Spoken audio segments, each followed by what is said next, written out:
चलो तो यहाँ तक आपको बता दिए। नेक्स्ट हमारा क्या है कि अब दो केस हमने आपको बताया, मैक्सिमम और मिनिमम। तो जब दोनों का डायरेक्शन सेम हो तो रिजल्टेंट मैक्सिमम होगा, रिजल्टेंट है ना। और कितने के बराबर? तो दोनों के मैग्नीट्यूड के सम के। और अगर अपोजिट हो तो रिजल्टेंट मिनिमम होगा। रिजल्टेंट क्या होगा? मिनिमम होगा। और कितना? दोनों के डिफरेंस के किधर? जिधर मैग्नीट्यूड क्या हो, जिधर मैग्नीट्यूड क्या हो, ज्यादा। क्लियर है? जिधर मैग्नीट्यूड ज्यादा। चलिए आगे बढ़े।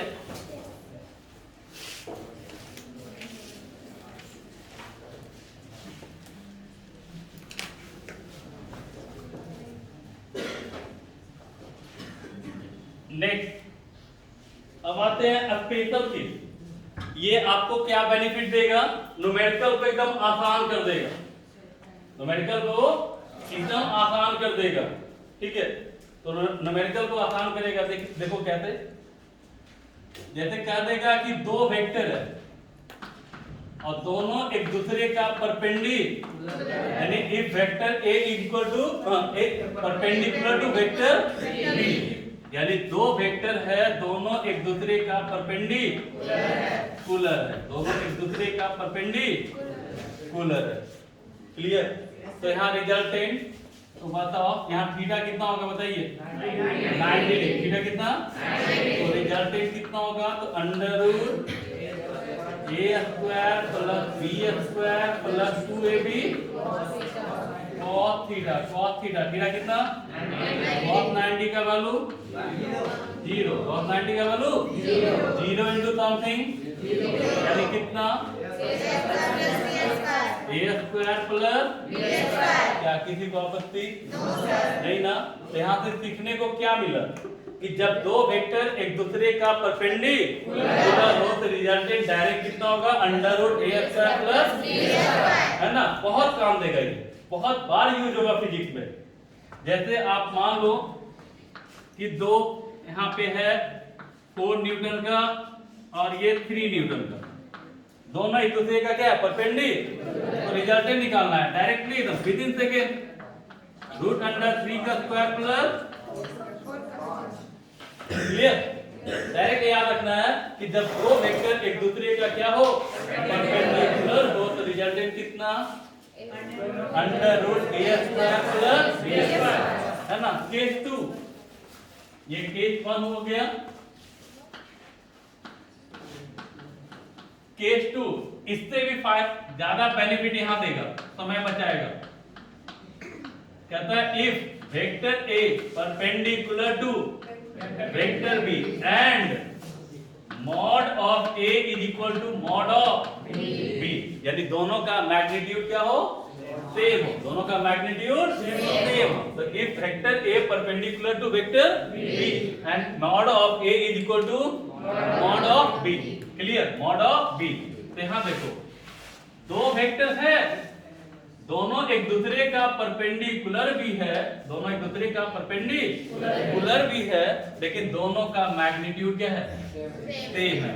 इसका फॉर्मूला तो देखो अभी बताए थे ना कि जब दो वेक्टर एक दूसरे का परपेंडिकुलर हो तो रिजल्टेंट, और दोनों का मैग्नीट्यूड सेम है, मींस अगर ये ए स्क्वायर है तो इसको भी ए स्क्वायर लिख दे, है ना। ए स्क्वायर प्लस ए स्क्वायर कितना हो जाएगा आप बताइए तो?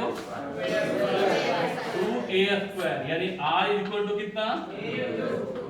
Root 2a। क्लियर है? किसी को आपत्ति? तो यहाँ से सीखने को क्या मिला कि जब दो वेक्टर हो, कितना वेक्टर हो? दोनों का मैग्नीट्यूड सेम हो, दोनों का मैग्नीट्यूड और दोनों एक दूसरे का परपेंडिकुलर, दोनों एक दूसरे का परपेंडिकुलर हो तो रिजल्टेंट कितना? Root 2a। रिजल्टेंट कितना? Root 2a। अब बेनिफिट देखो, मान लो ये a है, ये a हो गया तो रूट 2a। जैसे ये न्यूमेरिकल है, मान लो ये आपका 4 न्यूटन है, ये भी आपका, और दोनों एक दूसरे का परपेंडिकुलर, रिजल्टेंट डायरेक्टली बोलो 4 रूट 2। 4 रूट 2 कितना समय बचा? और नहीं पता होता तो हम क्या करते, पहले फॉर्मूला यूज करते, पुट करते, सॉल्व करते, समय लगता ना। एग्जाम में किसका वैल्यू है, समय का। अगर यहाँ पे हमारा मान लेते हैं 1 मिनट भी बच गया तो बहुत बड़ा पॉइंट हम लोग काम कर रहे हैं। 1 मिनट बचने का मतलब है कि एक क्वेश्चन हम एक्स्ट्रा बना रहे हैं कॉम्पिटिशन के बेस पर।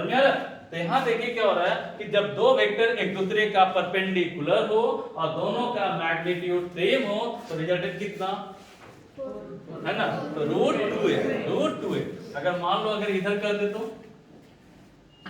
मान लो ये कर दिया 20 मीटर है, ये भी कर दिया 20 मीटर है, तो रिजल्टेंट बताइए 20√2 बना।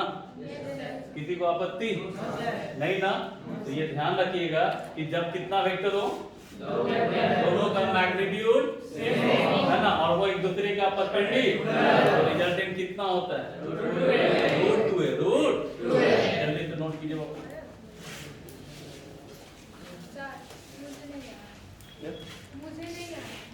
नहीं आया समझ में?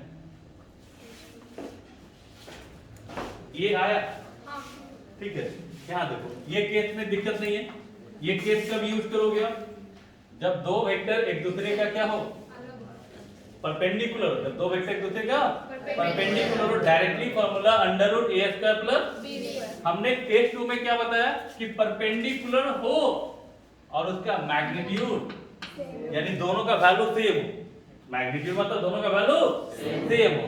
तो भाई जब परपेंडिकुलर होता है तो फॉर्मूला कितना, √a² + b²।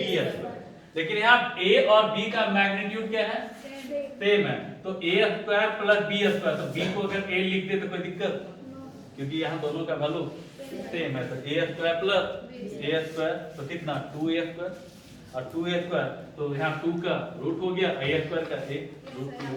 क्लियर?